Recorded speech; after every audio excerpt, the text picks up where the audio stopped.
What's up, jerks? What is up? I'm still smiling from last night.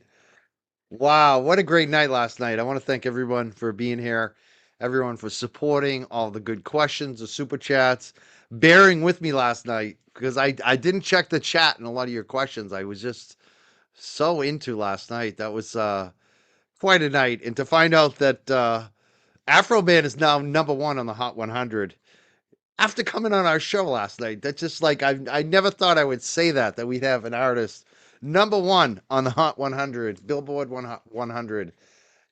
We after our interview last night, I'm still smiling away. I'm still in shock that we had him on the show last night. What a great night. We've had a great week of interviews. Start off with Attorney Dan Gallagher. Then we followed up with Judge Carol Erskine.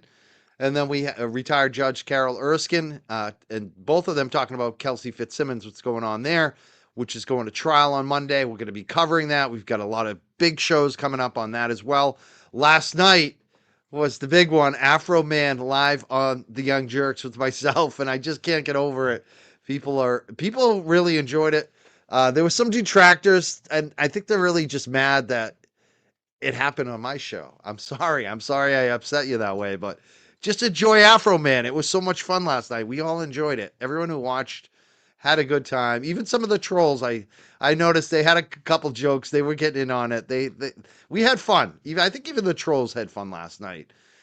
Today we're getting back to the serious business of Norfolk County. We got a big DA race happening. A bunch of candidates. There's like so many candidates. I've lost track now. But I think there's really a top kind of tier, a top one, two, three, or four candidates that we've seen now. One of them's been on our show over and over and over again. And I think she is the front runner. The metrics I look at, we don't have any polling. That would be the number one thing if we got some polls. But beyond polls, what I look at is like basically three things. One is social media. This candidate that we have on tonight does well on social media. I don't know if she's number one. I have a feeling Adam might be number one in social media, but this candidate is number one in the other two categories I look at. One is endorsements, which I don't think matter as much anymore as they did like 25 years ago. But she's racking up all the local endorsements from the select board members, from the conservation members, from all the local citizens. She's by far got the most local endorsements.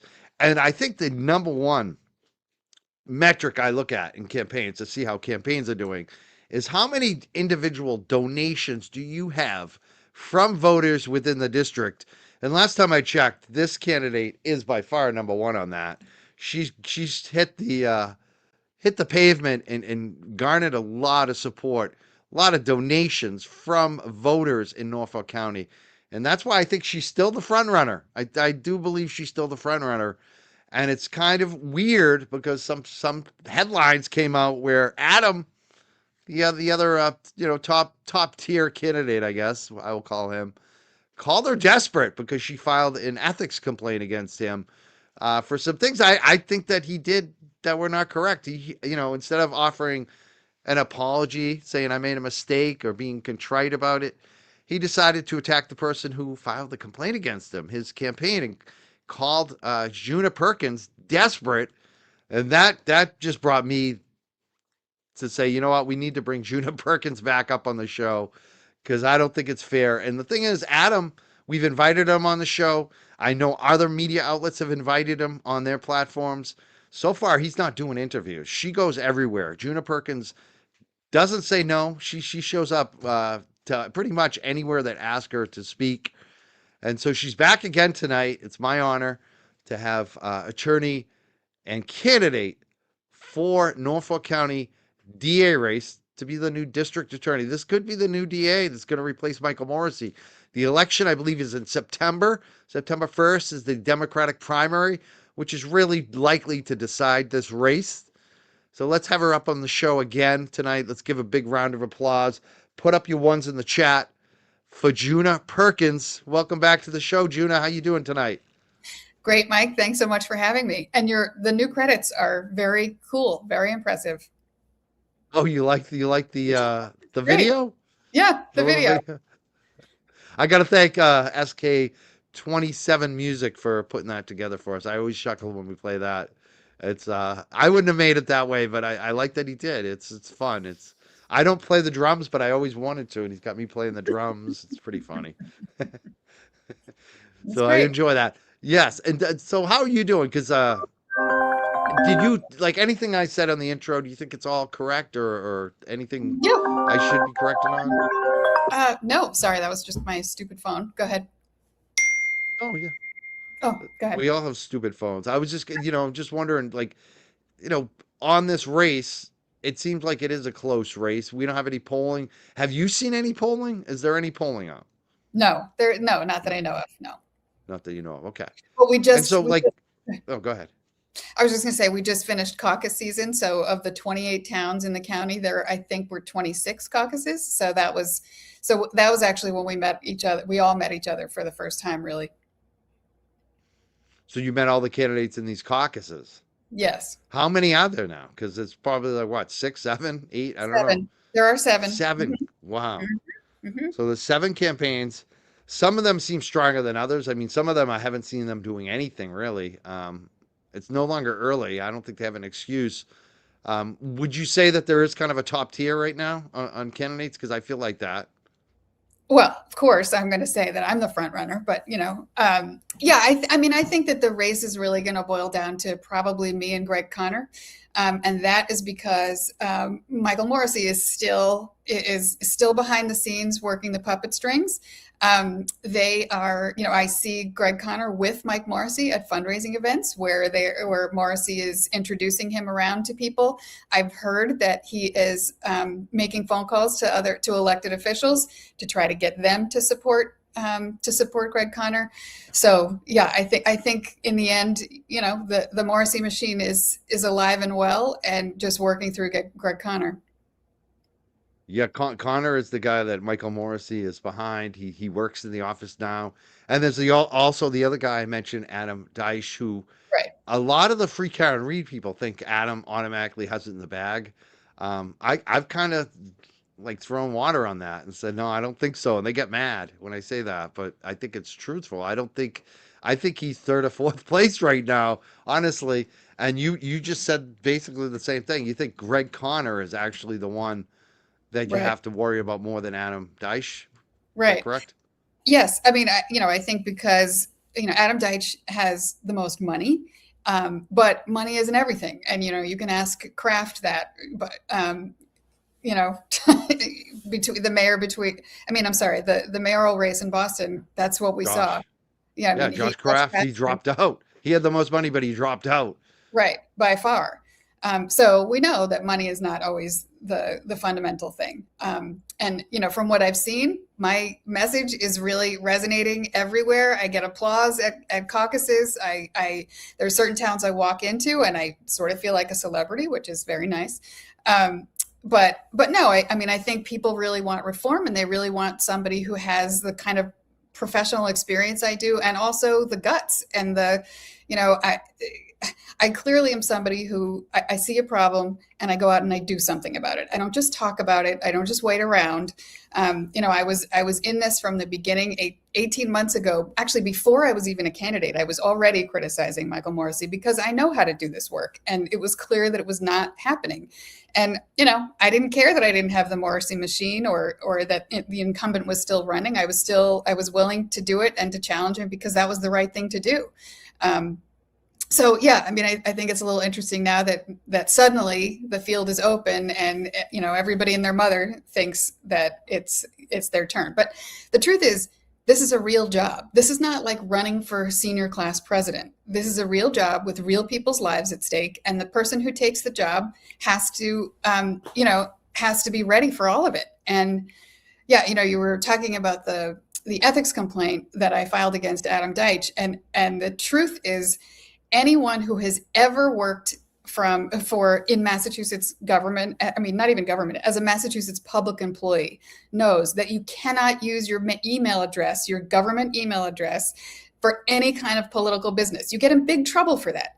It doesn't matter that you're so you would never impose that on a government employee, sending them an email at their government email address. So the fact that he either did that on purpose or didn't know that, it really is a testament to the fact that he does not have state court experience, and he was just admitted to the Massachusetts bar in December of 25.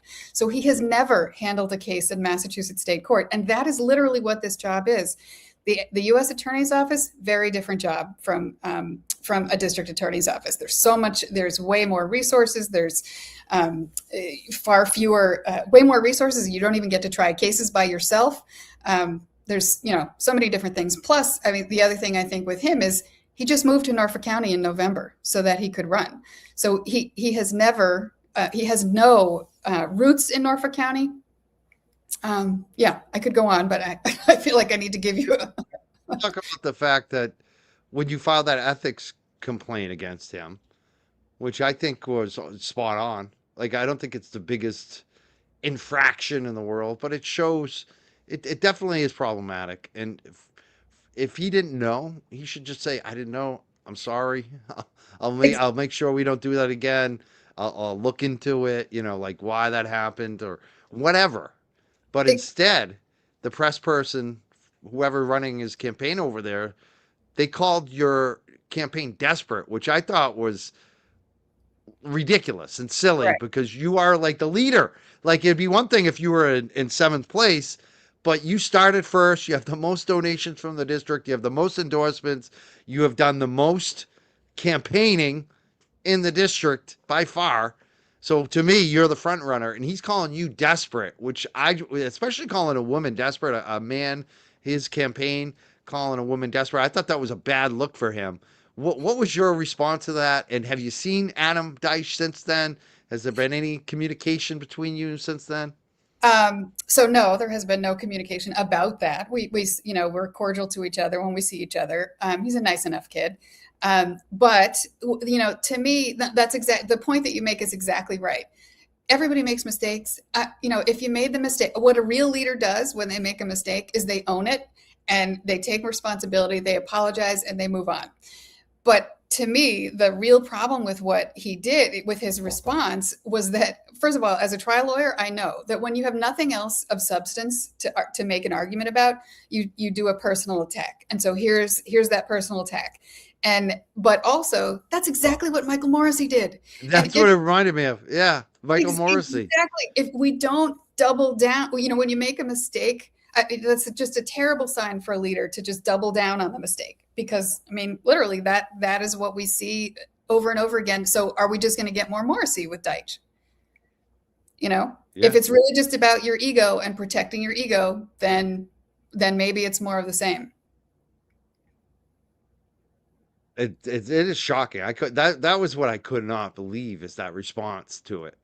Like I expected some type of response, but that was the quote that your Right. campaign is desperate, which is it's not only is it like somebody said like a petulant child, it's also like lying.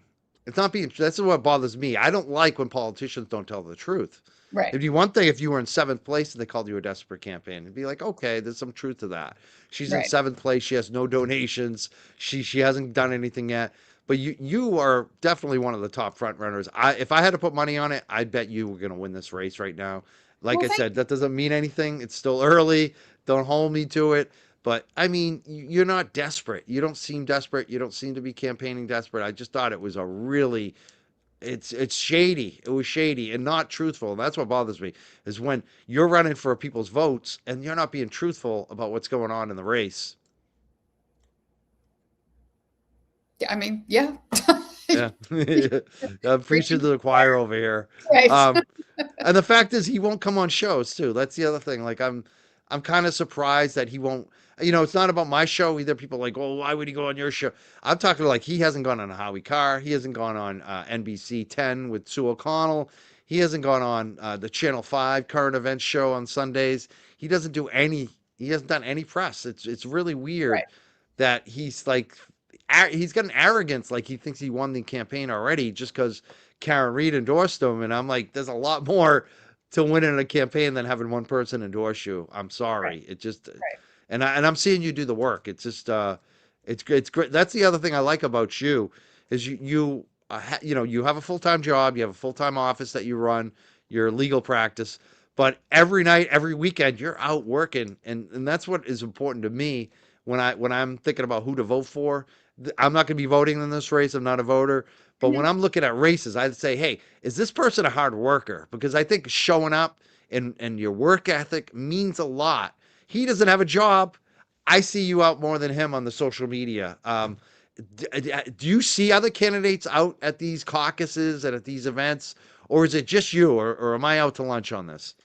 Sometimes, I mean, generally, the where I see other candidates tends to be things that other are more well known. You know, like a fundraiser for an elected official or something like that. I don't tend to see them at the more obscure events. You know, like a lunch for seniors on St. Patrick's Day in Canton, or um, town meeting where where the whole town is coming out to talk about land trust issues. So yeah, so I don't tend to see them at the those places where there's just going to be voters, as opposed to people you think elected influential people that you think are influential. You know, like state reps and state senators and the attorney general and the governor, those kind of things. I see them there, um, but yeah, but far less with regular people. When you're talking to regular people, not so much the electeds, what do they say they care about? What are they responding to you in your Mm. campaigning? Like what's kind of striking a chord with them? I mean, I think it's about like a lot of the other candidates focus on on their technical qualifications. You know, like I can try a case, and of course I can try a case. I've tried dozens of cases, but what people really need to know and want to know is which for a lot, first of all, a lot of people don't even know what the DA does. I mean, and doesn't understand why it matters to them, especially if they're law abiding. And in Norfolk County, we're a pretty safe county, so people are like, why does this even affect me? But people are really concerned about, in general, local government and governmental institutions that work. And when they see one like this that doesn't work, they are very concerned because it affects all aspects of government. And of course, if one person doesn't get justice, that means all of us are not getting justice in some way. And it just erodes the trust of the whole system. So they want to know, which of these candidates can I trust to have my back if of me or a family member or a neighbor is a victim of a crime or is accused of crime? Which of those people has the life experience to really get it? Like, does she understand, or does the district attorney understand what somebody on the spectrum means, or somebody with serious mental health issues means, or somebody with substance abuse? They want to know that the person who is speaking for them actually understands the world and also the law, and has the judgment to make the right decisions on their behalf. There's a lot of people in the Free Karen Reed segment that like Adam because they think he knows where all the bodies are buried. He knows where the corruption is. He's going to root it out. Well, how would you make the case for Djuna Perkins to them? Well, so first of all, Adam Deitch may have investigated the Norfolk County DA's office and the state police assigned to the Norfolk DA's office, but he didn't bring any charges. So that means he either didn't think there was any corruption, or he did think it, but he didn't bring any charges. So I don't really understand that. Like I actually do stuff. So when I was a prosecutor, I played a huge role in people going to prison for decades because of the terrible things that they did. As a civil litigator, I have gotten six-figure settlements for victims of terrible sexual abuse by doctors, by priests, by all kinds of evil people. And in the investigations I do of sexual misconduct and discrimination, people get fired, people get expelled from school, people get their licenses removed. So I do stuff. I don't just talk about it. And then the other thing is, corruption is not so hard to to discover or to prosecute. I mean, you just do it. And clearly, I mean, I think as somebody who has been running for 18 months and calling the district attorney out when everybody thought I was like, who the hell is this girl? I think that speaks to my willingness to take on the establishment, to take on tough customers. I think people are also really, and I don't know how your audience feels about this, but I think people are really also concerned about ICE. And so every time, they always want to ask about ICE and what we're going to do about ICE. So I'm I writing just that down. I definitely want to talk about ice today. That would be a good one we could talk about. Um, you mentioned a lot there, but one of the things I want to make sure we drive home, because you've said this a couple times, and I know it's true, is that you were the first one to call out Michael Morrissey. Like you said, even before you were running, you were calling him out. But as a candidate, you had the strongest statements calling him out. You even filed something against him at one point.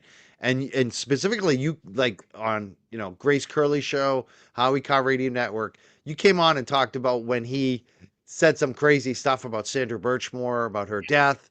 So you have been by far the first one calling out Michael Morrissey and his corruption.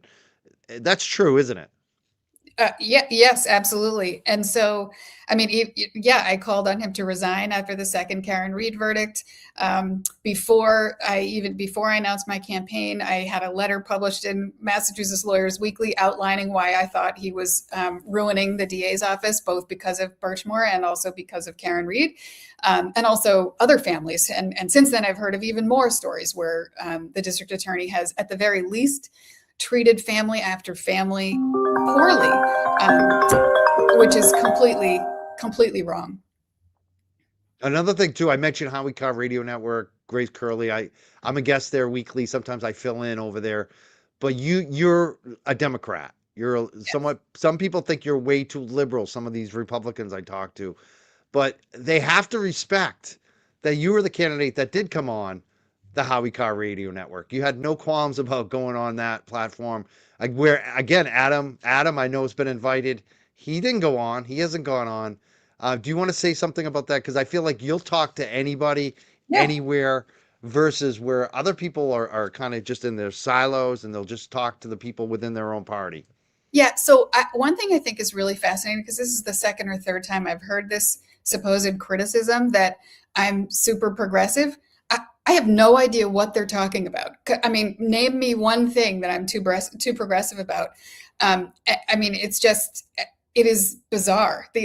I mean, I'm a law and order person. That's what a prosecutor does. I like to hold people accountable for their crimes. I don't know why is that considered progressive?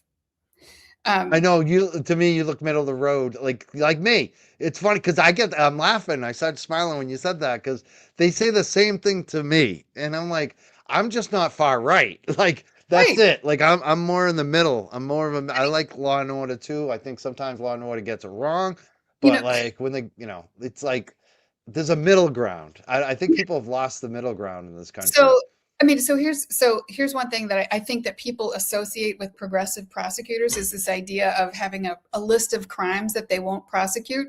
Um, like, because that's what Rachel Rollins did, and that's what they consider progressive. So if that's what people are thinking about, I just want to make clear I totally disagreed with Rachel Rollins when she said that, because no real prosecutor would ever say such a thing for a couple of reasons. One is that the state constitution requires the executive branch, which prosecutors are, to to enforce the laws passed by the legislature. So you can't say that you're never going to prosecute a particular crime.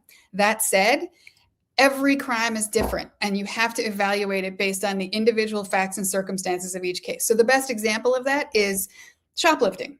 There's a huge difference between a kid who's shoplifting because he's hungry, a guy who's shoplifting because he's feeding an addiction, and a ring of thieves who are going from big box store to big box store, or mom and pop shop to mom and pop shop, and shaking them down.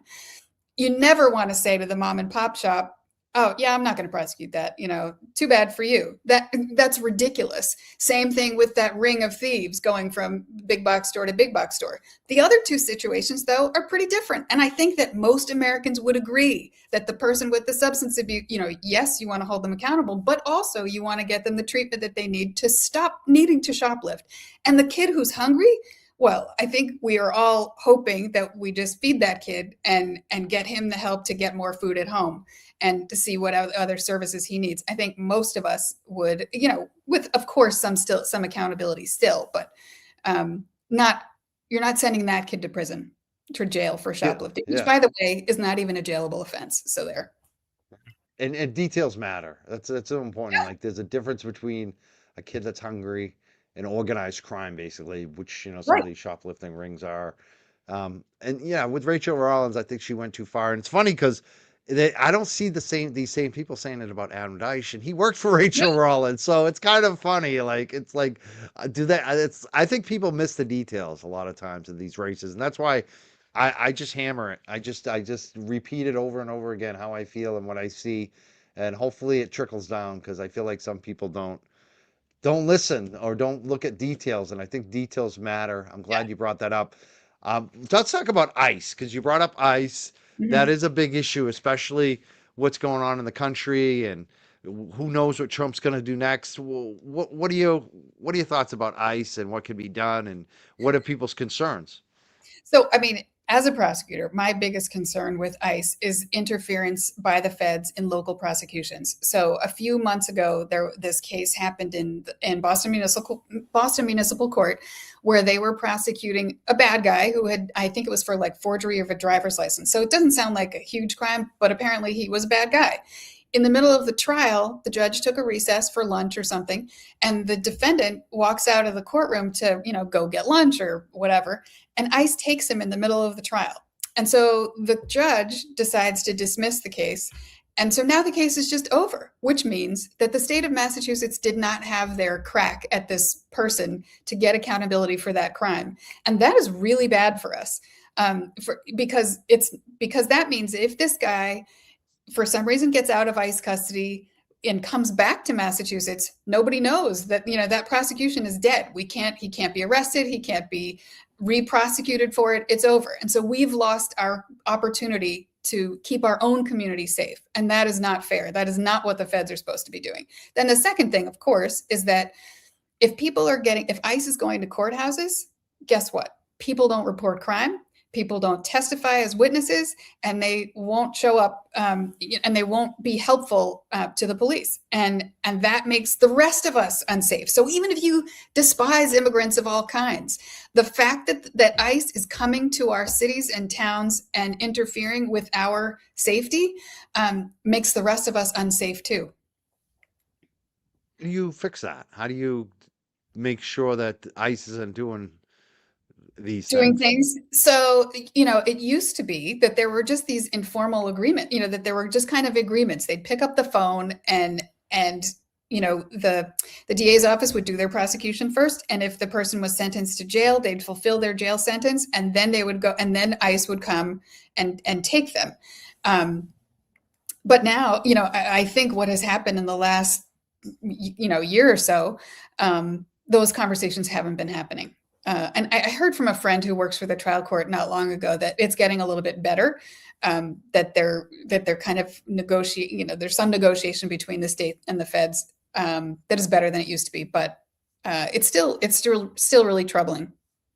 And and then finally, the other thing that people, of course, are really concerned about is excessive use of force and unlawful detention.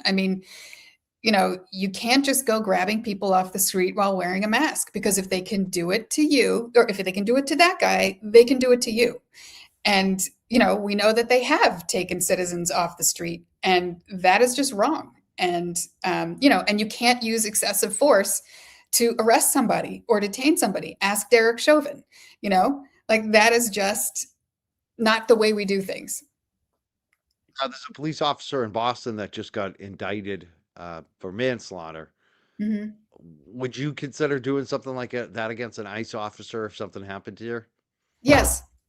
Yeah, I'm the only candidate who has pledged to prosecute ICE agents for excessive use of force or unlawful detention. And I just want to qualify this. Excessive use of force. I didn't say no force. I said excessive use of force and also unlawful detention. So if they actually have lawful reason and documentation that they are allowed to take this person, that's one thing. But if they're just grabbing random people off the street, and if they're using excessive force, then yes, I absolutely would prosecute them. And the week after I said that, by the way, the Northwestern District Attorney, so an actual elected district attorney, said the same thing. So I'm a trendsetter. Yeah, one of the things that you've been setting the trend on too is when you first came on the show, you said you would not take any donations from employees of Norfolk County DA's office, like Adam Lally, who's made Correct. several donations to Michael Morrissey. Um, Are other candidates doing that? Have you heard any other candidates pick up on that, or is it just you No, in the race? I think it's just me, and I will say that I have seen for Greg Connor, I have seen many employees of the Norfolk DA's office doing standouts for him, collecting signatures for him. So yeah, I think that there. I mean, his donations aren't all like I don't see. There's not specific donations listed for him yet in his OCPF account, but um, I suspect there will be a fair number of donations Are from you going him. to use those as a campaign? Because I think that would be helpful if you said, like, 15 people that work in the office gave him a donation. I pledge not to take any donations. Are you going to use that like as a campaign platform against him? Yeah, I mean, I do think it's wrong to do that, and I do think it's wrong for to make people worry about their jobs based on whether how much they donate or whether they donate. When I was first a prosecutor way back when, and learning how to be a prosecutor, both my bosses, Scott Harshbarger and Ralph Martin, both said you do the job based on what the right thing is to do, regardless of the political consequence. Leave the politics. You do the work. You leave the politics to me. Excellent. Now, there's a guy named Tim Bradle that I know you know. Mhm. He's out there doing some high profile cases right now. And you guys work together in the DA's office. Um, I've talked to you both about each other. I'm just wondering, like, do you try to get his endorsement or his funding? I know he's a little more Interesting. conservative. Like, what do you talk to Tim Bradle? Does it even matter? Or am I just making more out of this than I should? Oh, I haven't spoken to him throughout the Karen Reed case, but not for any negative reason. Just we just haven't. But I always liked Tim. I thought he was hilarious, and that and there's a lot in the criminal justice system as either a prosecutor or a defense attorney. There's a lot of camaraderie that builds up because you all watch crazy things happen. You all have mutual likes and dislikes of certain court personnel. And so, yeah, there's a real bonding that can happen. But I mean, of course, and Tim was very entertaining as a Well, colleague, that's why you like to use entertaining. He is funny. He is a funny guy. very He's funny. nice. Yes. Um, We had a good crew. And meanwhile, Kevin Hayden was who was the DA in Suffolk County that we were just talking about, was in that little crew too. what about him? Is he endorsing anyone in Norfolk County? Have you talked to him at all? I think he's probably staying out of it. I don't know for sure. Now, this guy Connor that you talked about, Greg Connor, who's DA Michael Morrissey's pick. Why? What would you say to people? You've said a couple things about him tonight, but I think you're right. I think he's. I think it's between you and him in the end, in this race. Why should people take a second look at you over him if they're leaning towards him? Why should they pick you over him and pick yourself over him? So I would say the main reason is that he has been Michael Morrissey's chief trial counsel for the last 5-7 years, and as he says himself on his stump speeches, he says, "I was in charge of making the blueprint for every single prosecution in that office." And so, that means he was the number three guy in the office. I mean, a lot of DA's offices have, they have the district attorney, then they have a first assistant who's like the number two person, and then there's the chief trial counsel who's the number three person, and they're kind of right on the substance of the cases, like how are we prosecuting this case, what charges are we bringing, should we keep going on this case? That means he had huge influence during the very eras that we're talking about, the Karen Reed case and the Sandra Birchmore case. He tries to separate himself during his he tries to say, he has said, "Oh, I was frustrated with those decisions too, and I'm going to make changes in the office." And then I'm like, really? So why didn't you make the changes at the time? If you were so upset about it, why didn't you quit? And go to a different office, or why didn't you say you were going to run against him before? So I don't buy any of it, and I think it's really hypocritical. I mean, especially the obvious relationship with Morrissey. Yeah, so I think that's one. Then the second piece is the only thing he has ever done for a job is be a DA. And the one thing I have to say, like, I loved being a prosecutor, and I carry that identity with me even into private practice. But I will say that being in private practice also gave me a tremendous amount of perspective that I didn't have before. Because even though, I've basically been working in the same field, but just trying to find resolutions in other ways, like whether it's through civil litigation or through internal investigations, I learned that there's many different ways to do things. And also having been in a teaching role. So I've done trainings for police and for prosecutors and for staff of school staff and K-12 students. And it just gives you a breadth of experience that I think is really important to bring into a role like this. And he's never had it. So he knows technically how to do the job, but I don't think he knows how to lead. And being the leader is what you really need. Somebody who is going to fight for all of us, who can call out injustice when she sees it, and do everything. And work as hard as you see me working on the campaign. That's how I'm going to be in the office, and to do everything I can to get justice for everybody. And I don't even care. I think I said this in one of the last shows. Even if you think I'm a terrible person, you're still going to get the same good service from my DA's office. That. And I don't think anyone thinks you're a terrible person. If they do, there's something wrong with them. Thanks. Let's the DA's office. You've kind of said a lot about what you want to do there, but why do you want to run for this? And like, what kind of changes do you want to see? Like, what day one, year one, what will change in that DA's office if it's DA Perkins? Well, I think we start with an audit. We're going to review top to bottom everything that's been going on in that office for the last 5 years. It's going to mean looking at policies and protocols and looking it up, at least spot checking closed cases, asking everybody to re-interview for their jobs, looking at training guidelines, everything. And I also, to the extent that I can, I do want to look into what happened in why Karen Reed went the way it did, why Sandra Birchmore went the way it did, and to the extent possible, I would like to be able to tell the community exactly what happened. Sort of like a Truth and Reconciliation Commission. I don't know how much I could reveal, but my gut wants to be able to share that kind of information with the community because I think we need it to be able to move on. So that's the beginning. I also think that the office needs to be much more victim centric, much more user friendly. If you look at the website right now, it looks like you're walking into 1981. I think there's so many better ways we can connect directly with victims and witnesses to provide them simple things like, when is my court date? And, like better communication, stronger advocacy for them, greater adherence to their rights. So like I just heard about a case a few weeks ago that happened that really shocked me, where a high school girl was videotaped by her boyfriend doing a particular sexual act without her consent. The video was without her consent. So the family goes to the police, and she has an interview with the professional child forensic interviewer. They come out of the interview, and the DA assigned to the case turns to the mom and says, "Don't you think this boy has been punished enough?"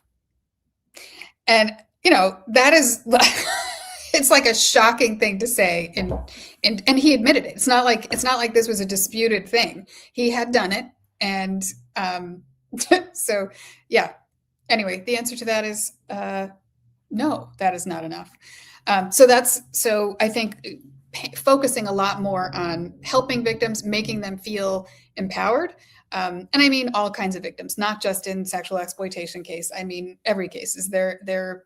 I think we can do a much better job in collaborating with community partners, and also geographically. The entire county is 28 towns, 730,000 people. Every single town I go to outside the most populous, like the four most populous towns, has said, we haven't seen the district attorney in years. In fact, one of the other candidates, Craig McClellan, who's from Cohasset, said that even when Anna Walsh was murdered in this tiny town, in this disgustingly horrible way, the district attorney didn't even come to Cohasset. Can you imagine living in a town where this happened to you, and like your kids know their kids, and you knew them as neighbors, and you realize, oh my God, this happened right next to me, didn't come. So yeah, so I think much more visibility of the district attorney.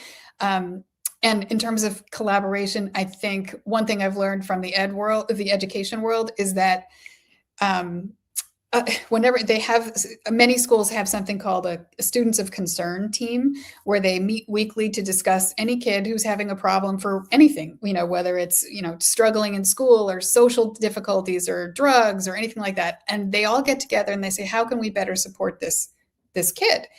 And I think that that's something that I would love to see transferred over into the criminal justice world too, where we're working with police departments and school departments, mental health facilities, community organizations, whatever, to talk about how, if there's kids who are particularly at risk, or people who are particularly at risk, how can we help them to feel like they belong and they're productive? Because in the end, that stuff is what keeps us really safe.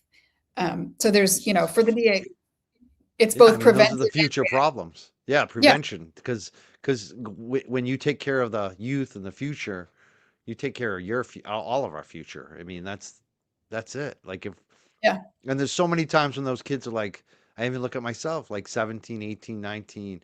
Those were like my worst years, honestly, high risk years. And thank God I had some of the adults I had around me, a coach specifically, Hmm. parents, but like a lot of these kids don't have that. They don't have anybody. So it's like, how do you make sure these kids don't fall through the cracks? That to me would save so much time, it'd save everything. It'd save, less crime in the future, better lives for everybody, better for the community. How do you do that? How do you make sure that these kids aren't falling through the cracks? So there's another program that I would really love to see in Norfolk County called it's this organization called ROCA, and I think they're already working out in Springfield. But basically, it's a youthful offenders program where it's targeted to 18 to 24-year-olds, and because 18 to 24-year-olds commit the most crime. So, but it's a very rigorous, so it offers them diversion, basically a non-conviction outcome for their crime, but they have to do really hard stuff to get this. It's like they have to keep a job, they have to get housing, they have to be productive, they can't get in trouble, they can't do drug, all these things, and they have really rigorous monitoring. And so, those programs have been shown to be really effective, and yeah, I think those are great. We focus on the kids who are most likely to get in trouble. I mean, there's another case. And we might have talked about this in one of the last shows, but in Georgia a couple of years ago, there was a school shooting, and it was a 12-year-old or 13-year-old kid or something. And the year before the shooting, he had threatened to shoot up the school, and the police had talked to him and had said to him, "So was that true? Were you really going to shoot up the school?" And he said no. And the police officer said, "Okay, you better be telling me the truth," and then sent him on his way. And so like, okay, that to me was an inflection point where no, you say, okay, I'm going to call the school, I'm going to call the parent, we're all going to have like a meeting, and we're all going to figure out how do we get this kid into social groups, into clubs, so that he feels, or therapy, anything he needs to not become a school shooter. I'm going to throw this question up. I know you've answered it before on this show, but it came up, and I think people want to know an answer on this one. Would you revamp the DA's office, mass state police personnel? Yes.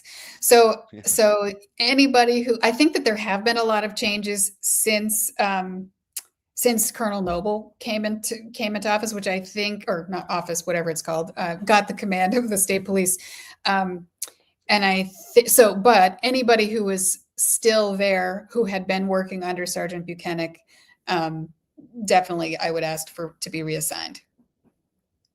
Awesome. Yeah, you're the first one to say that. And as soon as you said it, Morrissey or Noble, I don't know which one it was, but Changed it, basically that's right? when the shakeup started happening after you said it. See, I told felt you I like was you led on that. You right. forced them. You forced them by bringing I it mean, up. I felt you like know, I guess another thing I should add about my experience is that the work that I've done in the education world, a lot of the people I'm working, a lot of the investigations I've done involve high level executives. And so I'm talking to, sometimes it's involved like the president of a college or, a dean of the faculty or something who's had a complaint against them. And so I talk to HR, human resources people all the time about management issues and toxic work environments and how do you fix those. And a lot of the other work I've done has been discrimination in the workplace. So, like, I have a lot of experience working with managers and trying to figure out, having a broader view of how systems should work. Oh, sorry. Organizations.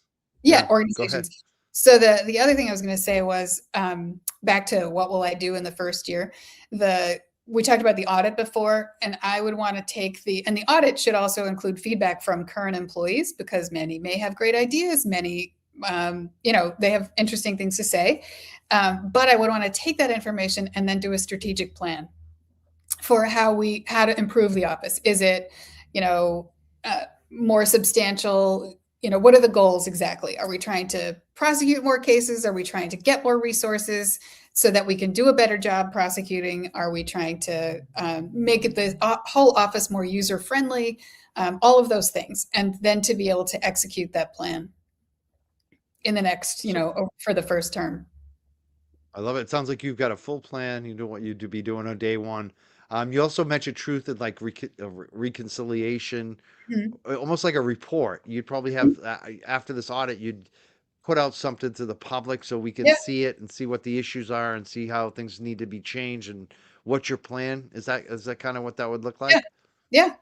I mean, I think we need transparent. It's like, sunlight is the best. Uh, I don't know. I'm going to mess up that phrase, but is the best disinfectant. Disinfected. There we Yeah. go. Sunlight is the best disinfectant. Yeah, I think the community needs some truth in order to be able to move on and to try to Yeah, I and to think rebuild that trust. yeah. I mean, that's what people have been asking for ever since all these scandals broke, it's been tough. I mean, I especially feel bad for the family, like of Sandra Birchmore, for instance. They're still going through this trial.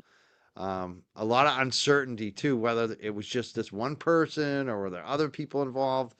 Would you be looking into that? Because it feels like from what I've seen, especially from some of the advocates, like we have a woman named Mizzy who's close to the family. She's a big time fighter for Sandra and her family, and she thinks that there are other people that should be held accountable that haven't been Mm. accountable for Sandra Birchmore. Would you be looking into that, or would you just let the feds do what they're doing with Matthew Farwell? It's an interesting question. I mean, I would love to be able to hold more people accountable. I worry that, well, I mean, yeah, I think partly it depends on what happens with Farwell, like what evidence comes out in that trial. I'm definitely open to doing that. I like in my heart of hearts, yeah, they should. Every Yes. single person involved should pay, and so yes, if that is possible and feasible, I would do it. And again, like you said earlier, details matter. It kind of matters what we find out about the Yeah, other cast of characters. Maybe through this trial, hopefully we'll find out more information might come out. There might be more information in the office that you're not aware of that you'll find out when you right. get sworn in. So we'll see. That sounds good. But um the other real tragedy about the Farwell prosecution now is that Farwell is being charged on these federal charges that have different elements that you have to prove than murder. Murder is an easier charge to prove than what they're trying to prove, because they have to prove that he purposely was killing her because she was about to expose him. So that piece of proof might be a little bit more difficult. But that means that, so if there's no outcome, if there's no outcome, sort of in favor of the Birchmores, then we're potentially left with no accountability at all for Farwell, and that is because of Morrissey's failure. it's shocking that he still was claiming that was suicide just like what, Yeah, 6 months ago. It's unbelievable. no, I mean it absolutely is. Has Greg Connor said anything about Sandra Birchmore or Karen Reed? Yeah, Have you heard like make any statements on this stuff? Well, at caucuses, yes. Greg Connor says that he believes that Karen Reed was overcharged and that there should have been a judicial inquest into Sandra Birchmore's death. But it's interesting because he's saying that now. He didn't say that back then. And he certainly seemed happy to continue being in a leadership position in the office throughout that entire time period. And he certainly seems happy enough to be accepting Michael Morrissey's help. That's interesting that he said she was overcharged. So he's kind of criticizing his boss and who he is working for the entire time, Right, now that it's safe to do so. right. Except, I mean, to me, it's like, I, I don't know, it's like double dealing. Like you're talking out of both sides of your mouth.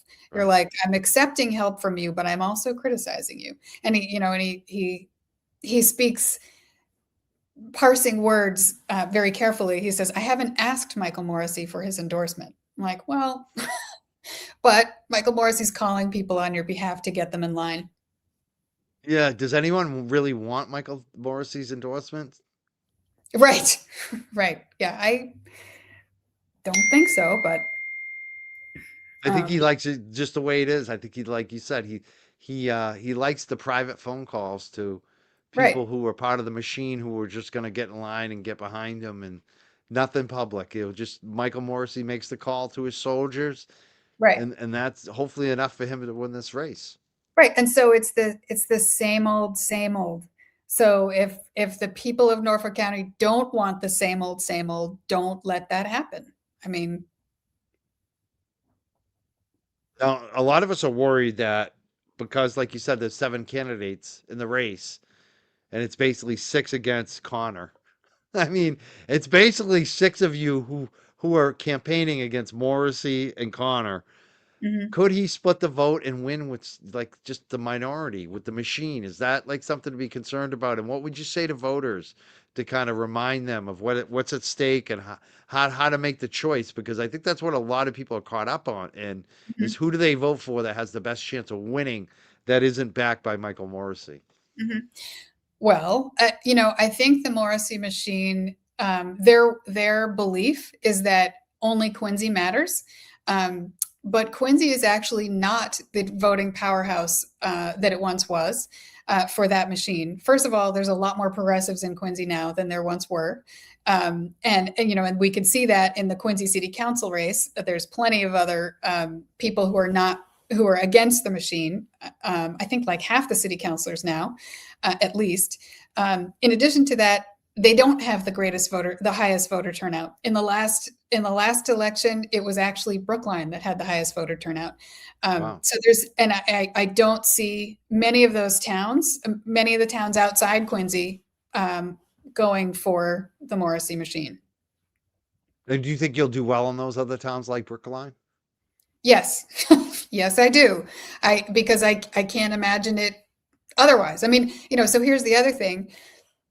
About 30 to 35% of all crime is like domestic violence, sexual assault, child sex abuse, elder abuse, all of those kinds of things.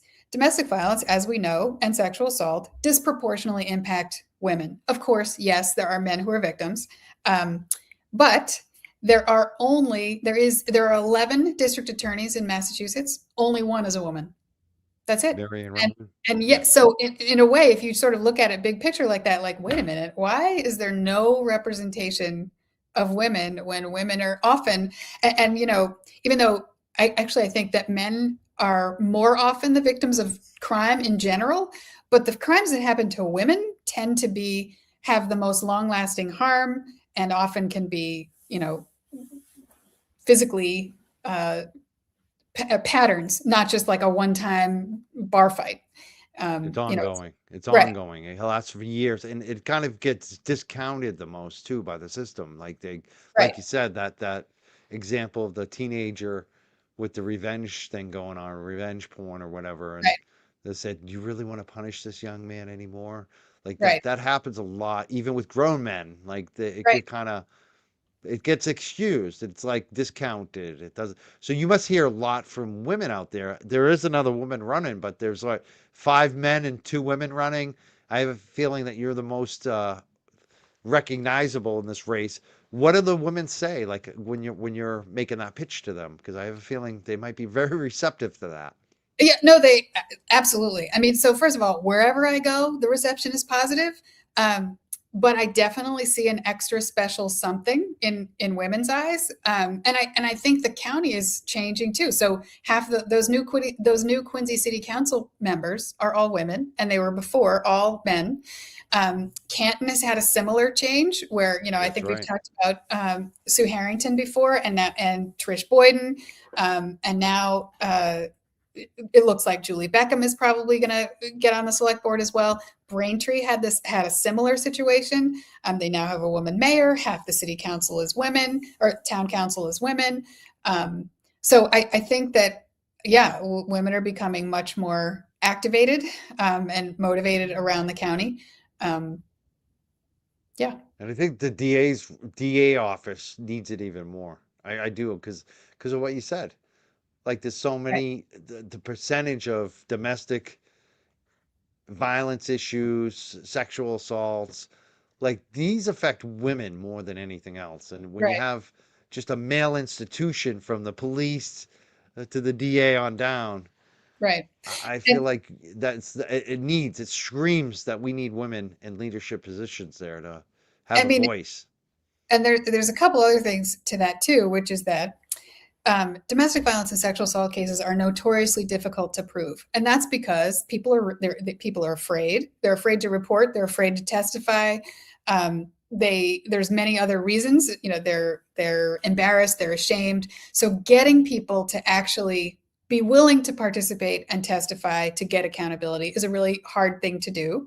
Um, and but that has been my focus. So it's sort of like if you can prosecute a domestic violence case, you can prosecute anything. I mean, really, and that is what my focus was. And even though, yes, I have prosecuted all sorts of other different cases, um, but the other thing I was going to say about domestic violence cases. Oh, now I lost my train of thought. About having women in these positions is that we have had in Norfolk County like 9 domestic violence homicides in the last 5 years, and some of the most horrific cases in our county have been domestic violence homicides, whether it's Anna Walsh or Sandra Birchmore, and they're so shocking. Um, that it's clear like you need to have somebody in this position who understands the dynamics in those cases, um, and has the judgment to and the wherewithal to manage them.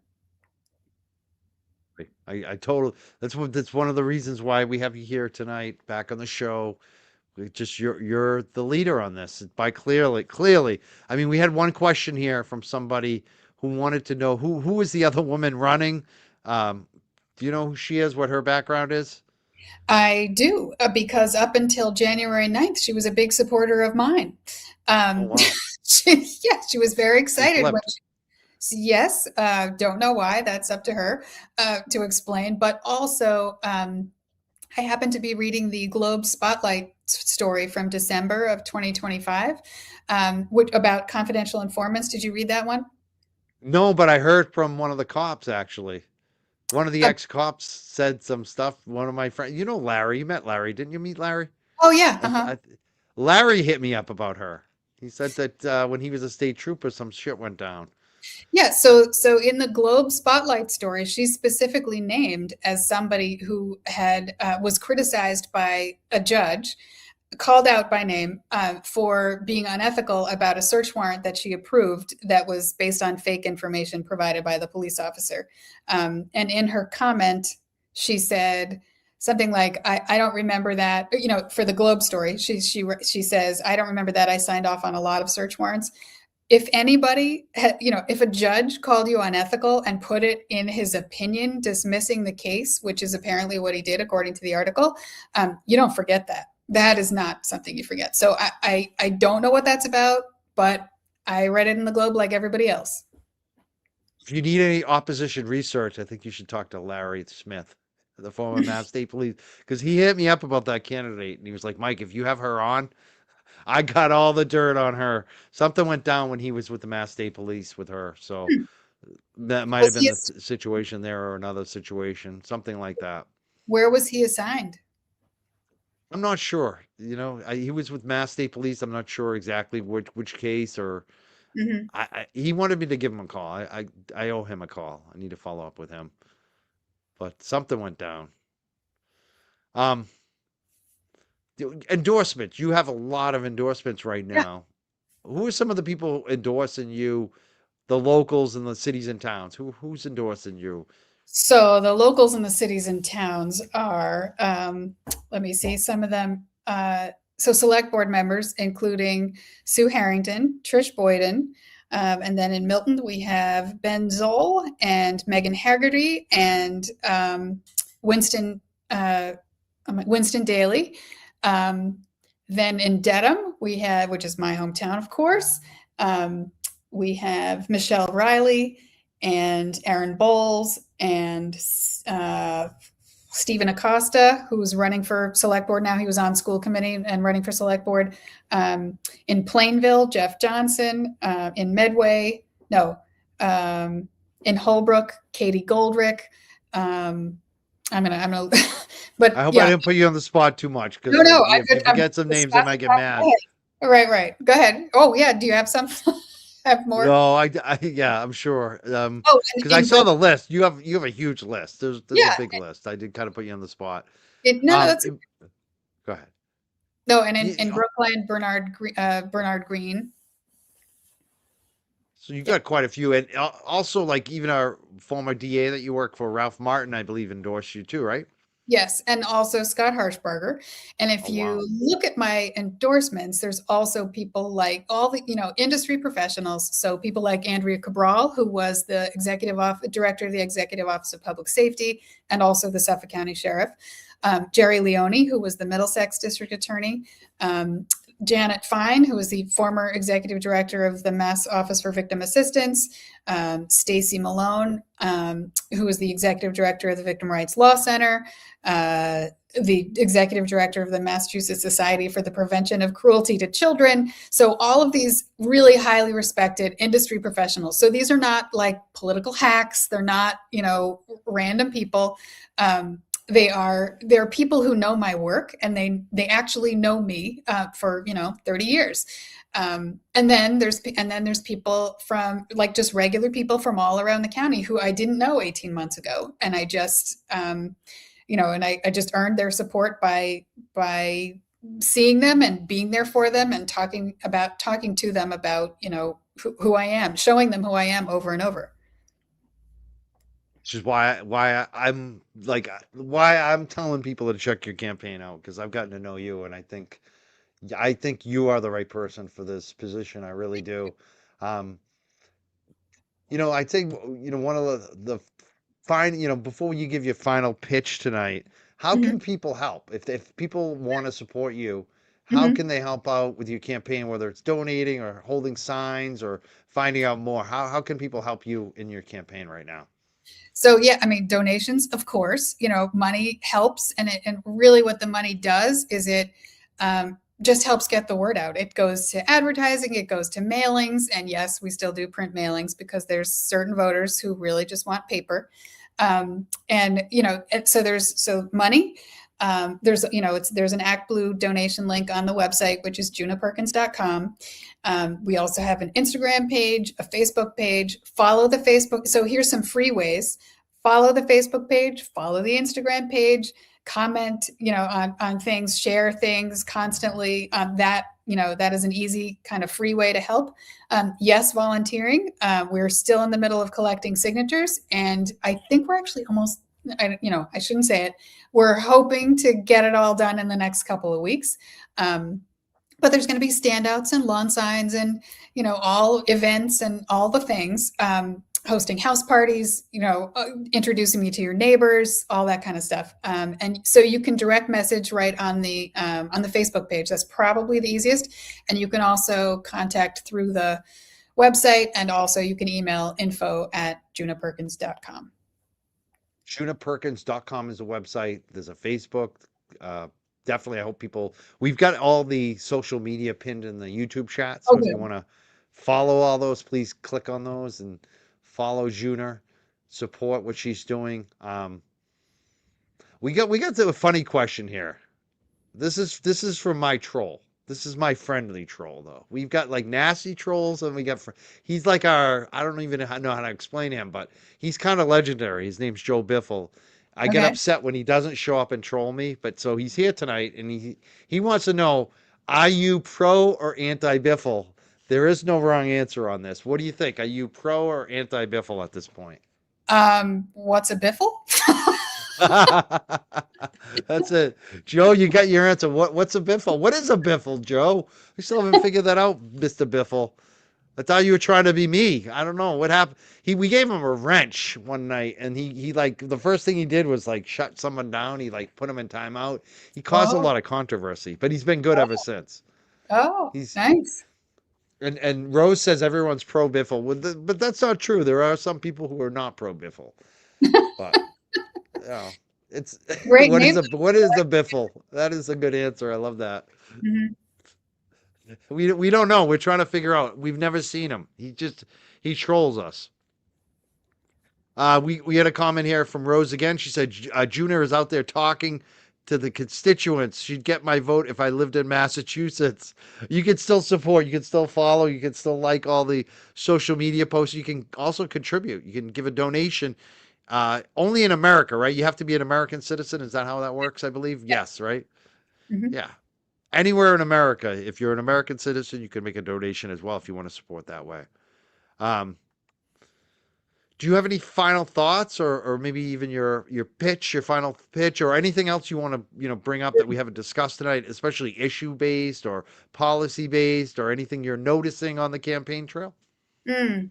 So one thing on the campaign trail that I think is amazing is that you learn, or I have learned, that there are really a tremendous amount of talented and smart and caring people all over the county. And when you look at it, really has started to get me to think about how our local government works and how many people it takes to run one town, the smallest town. And most of those people who do the stuff for the town are, they're not getting paid. Or if they're getting paid, like the select board in Foxborough, I think I read they get like $100 a month or something like that. And they Stipend, just had yeah, to, right. ridiculously And, low. The and paper they just boy makes more. Yeah, Right. They had to hold FIFA back. They had to like hold the line for the crafts and all this for $100 a month. And then they get yelled at by people who are mad about traffic lights and trash and stuff. So I am so inspired by all of those people because it's so much positive, so many people who just want to do good in their communities. And to me, I think that is speaks that's what makes me feel like, oh, we're going to be okay. Like if all of these people are kind of doing the right thing and trying to just help each other and get along, then we're going to be just fine. that's a good perspective. The everyday true heroes, because they do Yep. exist. And these towns are strapped. Like I don't care what town you're in. I'm in a rich town and we're all dealing with it. We're worried about our trash service next. Like the cost of government, the cost of just everything is going up, and especially these local towns. They're all hurting. It's not like people are making the big bucks working for these towns. Even the ones that do have paid positions, they're not the best paid anymore. Mhm. It's tough times, and there are a lot of people, like you said, they're just working for their $50 a month, if even that. Some of these towns they don't even pay that. You don't even. I don't think the Canton Select Board gets any stipend at all. So Yeah, these are just people like reading these giant, volumes of paper that they have to read before every meeting and trying to figure out the right thing to do. It is not an easy job. So anybody sitting on the outside commenting, if you think it's so bad, go and run for office. Like, go and volunteer for something. Go and try to make it better yourself. yeah, I would even say before running for office, just go volunteer. There's so Yeah, many, like the towns, a lot of these towns have these boards that are volunteer, town conservation. Anyone can join them. They're looking for people to to help right. out. So Or that's always even a good place to start. organizing an event or coaching little league or all those things. They really Trash pickup. That's another one. Like just going to clean up the local little league field because a lot of Mhm. these fields are there's a lot of litter out there. There's things like that you could be doing, cleaning up the ponds. There's a lot Right. of things you could be doing to help out. Right. I mean, and then the other thing I will say from both my personal experience and 30 years of working with tons of people who on the worst days of their lives is that I know that life is still hard. And a lot of people are just trying to make it through the day, and terrible things happen to them through no fault of their own that lead to, that just sort of cascade and make other terrible things happen. And I think that the district attorney needs to have this balance between understanding who are the ones who are really evil, who really need the absolute worst punishment, and who are the ones who can be rehabilitated, and how do we best do that to make them never commit a crime again? Totally. Yeah, that's got to be the goal. Less recidivism. Right. Yeah, I hope you do well in this election. We're rooting for you. Anything we can do for you, just let us know. Any final like? I think you've made the pitch pretty good tonight, but anything else that you want to say before we let you go? Well, I guess the only other thing I would say is that, the reason some people look at me and they see, what appear, white lady with education and, a lawyer and all that stuff. But the reason I do this and that I've worked with victims my entire professional career is because I know what it's like to feel powerless. So when I was a newborn baby, my mother had severe postpartum depression, died by suicide. 4 months later, my father was stabbed during a riot in New York City in the summer of 1968 and nearly died. And the police didn't even bother to look for his attacker. And then as a result of that, my childhood was incredibly unstable, and like family instability, addiction of the adults in my life, neglect, poverty, all the things. And so that's why, so I became a lawyer to be the voice for others that I didn't have for myself. And so that was why, when Sandra Birchmore, when I saw what had happened to Sandra Birchmore, it was a bridge too far. I didn't know that about you. I didn't know any of that. Yeah, I think that's important that you tell your story on that because it's like that's what a lot of us see. We see someone who's educated, we're like you said, a white woman, white educated woman. She's probably had it easy. She probably doesn't Right. understand, but you definitely do. I mean, that kind of background right from day one, you Right. understand the struggle. Like you're like what Tupac said, the rose that came out of the concrete. Like we should be in awe of that. How did you make it? How did you get through all of that and do No, so well? You've got a kid in the Ivy Leagues college right now too as well. Like dude. how did you do that? I had free lunch and food stamps and a Pell, and then so school. I mean, teachers, TV, but sitcom moms, Sounds and familiar. so I did high school in 3 years, and then I got a Pell Grant and a huge amount of financial aid and Social Security survivors benefits and all those things. That's how I got to go to Smith.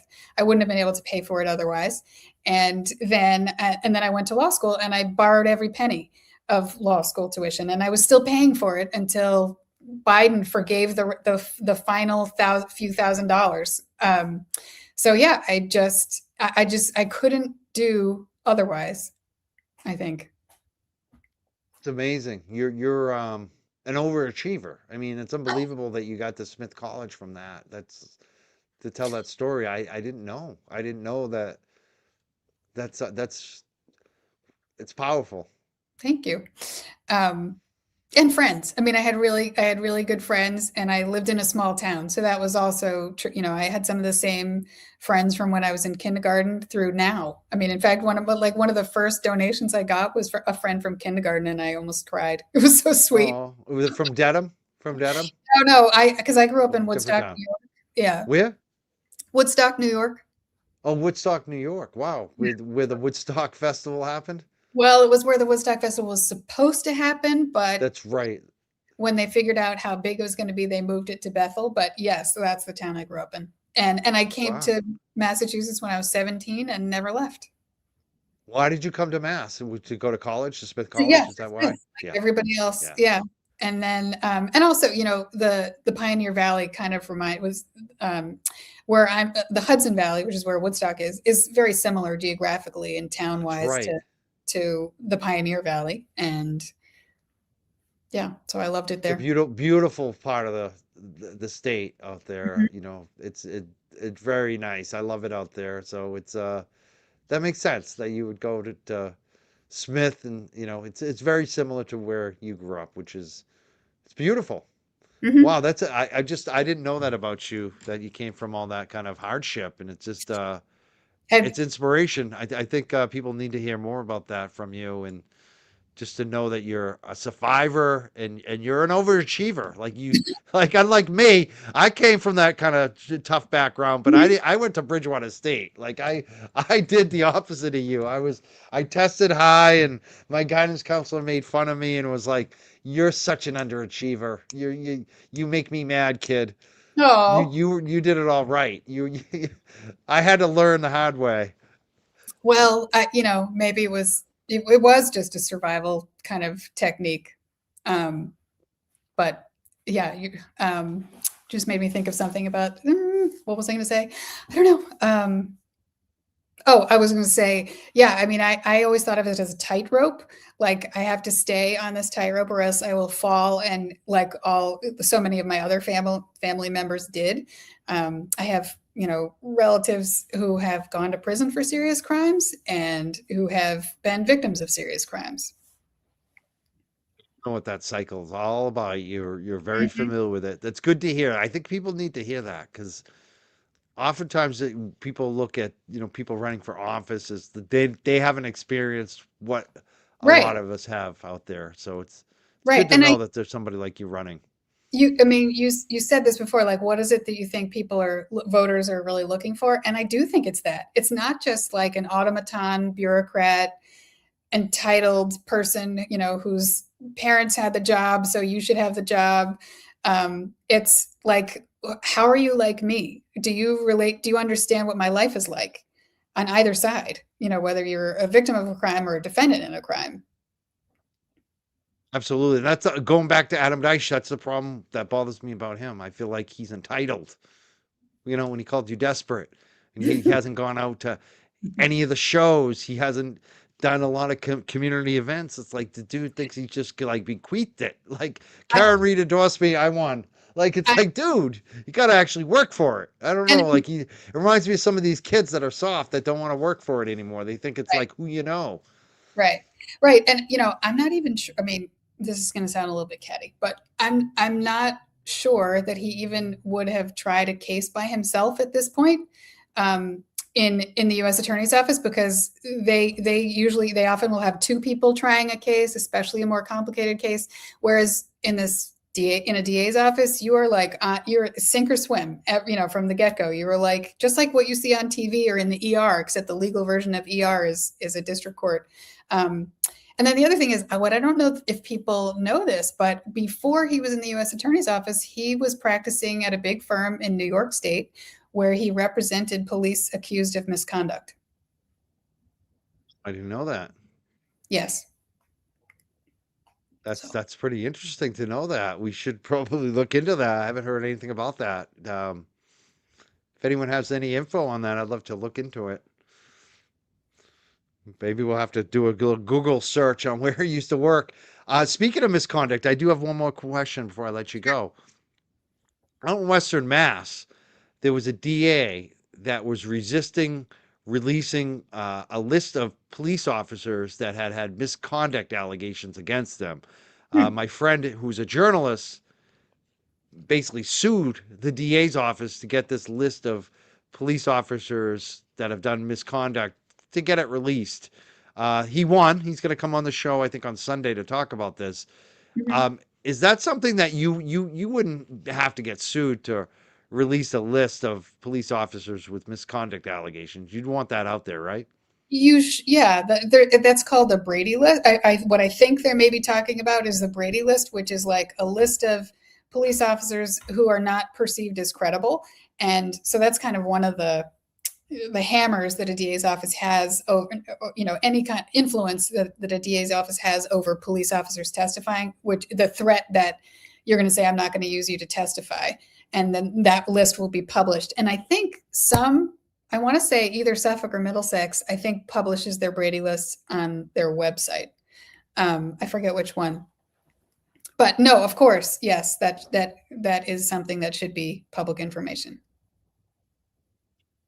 If they're, Good to it's know. hard to get on that list, and as it should be. It shouldn't be just an easy, you shouldn't just be able to slam people. But if it's warranted, and and you belong on it, then it should be there and it should be public. Absolutely. I think that's why we have the post commission too. Like it's kind Yeah. of the idea of it. Well, I want to thank you so much for being here, Djuna Perkins, running for Norfolk County DA's office. We're wishing you the best of luck. You have any campaign events, anything upcoming, anything people can see you at? Um, well, in Brookline on Sunday, I will be at Tommy Vitolo's social thing. We're also planning an event once we have all of our signatures in. Probably in Dedham. Awesome. I hope that maybe I'll even come to that. I would love to Ooh, check it out in person and see the campaign, and I'll definitely be promoting it. So let us know, okay. and keep people informed of it. And I want to thank you so much for spending again a Friday night with us, 6 o'clock. Your prime time, family dinner time. And again, you're still working. You probably when did you start this morning with your day job and Oh, campaign and all this? like 8-ish. There But you it go. goes So 12 hours later, you're still going. I love it. right. I mean, and I was out late last night, so How late? Where were you last night too? I was at an event for the Attorney General. It was like a fundraiser for the Attorney General Good downtown. deal. I don't think I'd want to go to that one, but those are the things that you have to kind of go to. You gotta mingle and meet people, and when you're running for office, and you're out doing it. So God bless you. I want to thank you so much, Djuna Well, Perkins. thank I'm glad you told your story too about growing up because I didn't realize that about you that you had been through all of that and you're a success. You are America. Just like Afro Man. He reminded us last night how American he is. Like he's you. part of Yes, America. He's an American success story. And so are you. And you should be very proud. I'm proud that you're running for this office and we wish you the best. And God bless you. Thank you so much for being here, Djuna Perkins. thanks. I appreciate it. All right, Have a take care. great night. You Bye too. now. Bye. It's JunaPerkins.com. Check her out. That was another great interview with Juna. I love having her on the show. Can you believe that background she told us about? I had no idea. Oh, I wish I had seen this earlier, Sue. I just said goodbye to, bye to Judah. You know what? Judah's still there. I don't know if she still wants to wave and answer this question, but question for Attorney Perkins: thoughts on the state audit? I don't know if that's really going to come into play for her because she's running for DA. I don't even know if she has a viewpoint on that one. So, but it is a good question. Um, we're going to have State Auditor Diana DiZoglio here on Wednesday night. She's going to answer some questions about the state audit. I want to thank you guys, all the ladies in the chat tonight. Thank you for watching. Thank you for supporting. I want to thank Djuna Perkins again for being here. New Hampshire dude says, don't diss BSC, Mike. He's talking about Bridgewater State College, where he graduated from, and I did as well. He said, I've done well with that BSC education. I did too. I did too. I'm just saying, my guidance counselor always said, you could have gone to Harvard with those SAT scores, but your grades stink, bro. Just saying. And I love the BSC people. Some of the best people I ever met were from Bridgewater State College. So I got love for Bridgewater State. Totally. Thank you, New Hampshire dude. Thank you for the this is why I love Bridgewater State. You gifted me 5 Young Jurks memberships tonight. Thank you for the Bridgewater State College love. And you're still waiting for the Bridgewater State College wrench? I thought we gave you a wrench. We can do that right now. I'll look at my phone. I should be able to give you the moderator wrench from here. If anyone wants to hold on and wait for me to do that with my glasses off, I'm on the wrong video. Hold on one second. We'll get it up and let's see if I can wrench you right now. Are you still here? I thought we gave you a wrench. That's the funniest thing. Add as a mod. You are now a mod, bro. You got modded up. You got the wrench now. Simon, did I call you a woman? I don't think I called you a woman. No, I didn't. I know there's some dudes here. I know Simon, you're a dude. You're here, and so is my buddy from Bridgewater State, New Hampshire, dude. Not everyone is. Biffle's not a woman either. We do have some men in the chat. It's true, but you got to realize 80% of the followers of ours are women. 2 out of 10 are men. That's what the analytics show. Yeah, it was a great interview. I thank you so much. You want to see that wrench? He's got to come up and post. He probably left. He's probably got some business to do right now. Oh, there he is. Great job. Mike, you are hitting it out of the park. Yeah, I'm having a good time. Last night was so much fun. Yeah, I know, right? A lot of us can relate. Maybe not all the specifics. It sounds like you can more than others, but having a tough early life, a lot of us can relate to that. Bury Me with a Book says, wow, I relate so much. Suicidal mom, free lunch, sitcom moms as influences. And I've never heard anyone else mention that. And teachers as the way that and teachers as the way they made. Same. Yeah, I know. I think teachers, my coaches had a big influence on me, but it's funny that you mentioned TV. Well, TV definitely babysat a lot of us.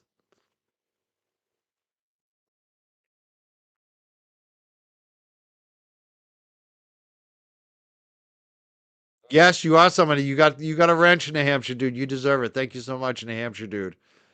Don't go abuse it now. Don't go to pull a biffle tonight. Block everybody. uh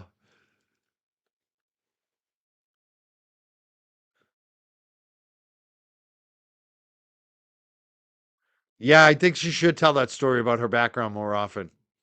I'm glad she told it. Tonight too, it felt like she's been on a few times, but I feel like she's hitting her stride with campaigning too. People that before said she wasn't strong enough. I feel like she's hitting her stride. I feel like she's getting really kind of good at this now. Yeah, I feel like she is what we need in that public office. It's funny.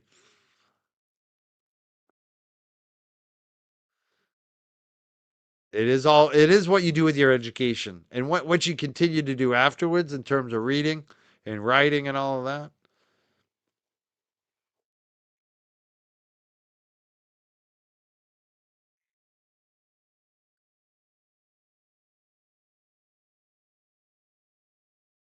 I'm bummed I missed some of these questions. I missed this one. I'm sorry, Panda.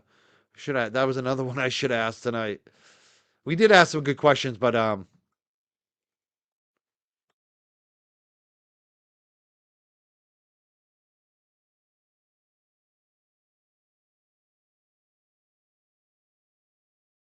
and yes, I was in my glory last night. That is so true. I was totally in my glory last night.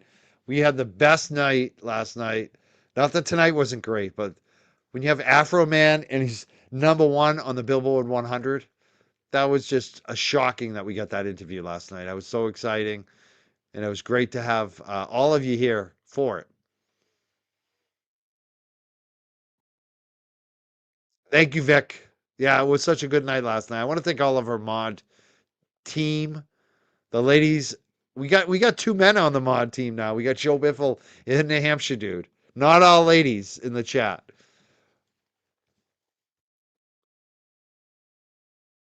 Yeah, Natalie D's in the house. Afro Man was a hit. Nan raved about it. Good, good, good, good. Oh, Claire Huxtable and Peggy Bundy.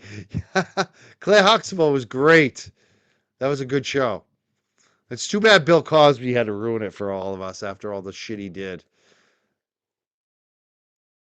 Yeah, we were left alone. I was a latchkey kid. I remember I used to go to first or second grade. I go to the babysitter's house on the bus, but I took the wrong bus like the first day, and they end up driving me back to my house. And I just went home, and my mom was just like, "Oh, he's fine alone." So like I was a latchkey kid. They wouldn't do that today. They wouldn't let you be home alone in the first grade. I'm trying. We're working over here. You want me to do a live to discuss what a biffle is? That would be too much. Yes, that's a good point, Natalie D. Find a guy like New Hampshire dude. Mike, check out JFK. Can't get on his chat. Why? What's going on over there? I don't know what that comment means. I don't know. Something going on over it with JFK. I'll go. Usually I just watch it anyways, so I'll be checking him out if he's live tonight.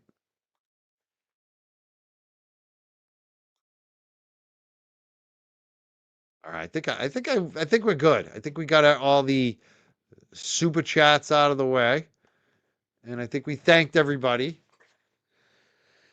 And it was a great interview. Great to have Djuna Perkins back on the show next Wednesday night. Make sure you subscribe and like and follow. We're gonna have the state auditor Diana DeZoglio back in the show on Wednesday night at 6 p.m. Make sure you're here for that.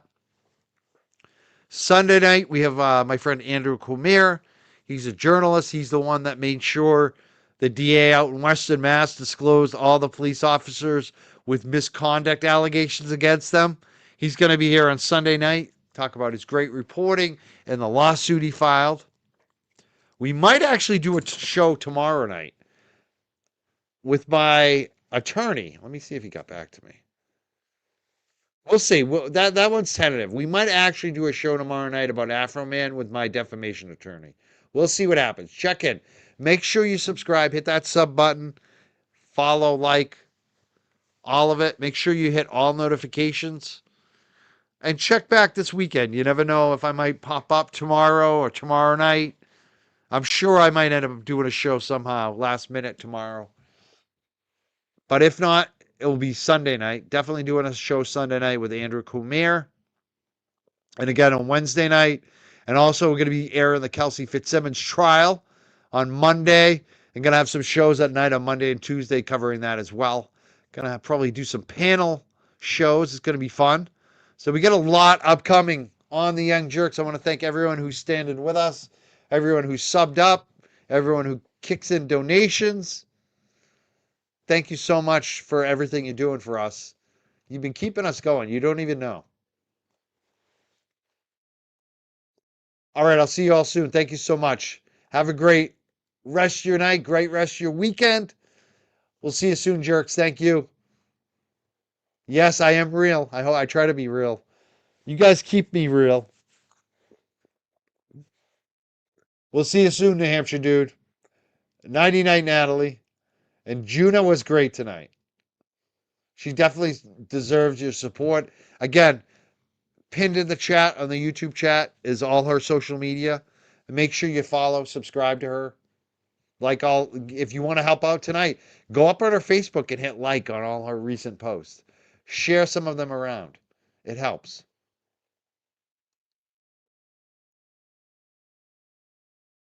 All right, we'll see each other soon. Have a great night. Be safe. Good night, jerks.